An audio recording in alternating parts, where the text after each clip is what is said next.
మనం పెట్టే స్టేటస్ కాదు, ఇతరుల దగ్గర మన స్టేటస్ ఏముందో మనం చెక్ చేసుకోవాలి. Check your self.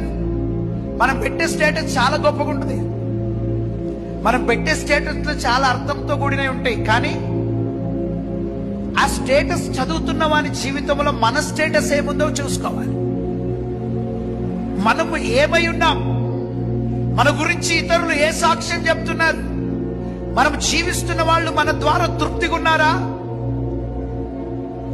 అమ్మలో మన స్టేటస్ ఏముంది, నాన్నలో మన స్టేటస్ ఏముంది, మనలో మన పిల్లల స్టేటస్ ఏముంది, మన పిల్లల స్టేటస్ లో మన స్టేటస్ ఏముంది, మన అత్తమ్మలో మన స్టేటస్ ఏముంది, ఇవన్నీ కూడా మన స్టేటస్ మనం చెక్ చేసుకోవాలి.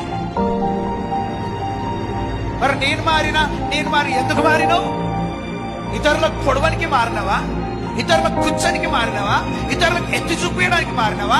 నీ మార్పు ద్వారా ఇతరులు దేవుని మహిమను చూడాలి. ఈ మార్పు ద్వారా ఇతరులు నీవు నమ్మిన దేవుడు గొప్పడని గ్రహించాలి. మన మార్పు ఎట్టుండాలి తెలుసా?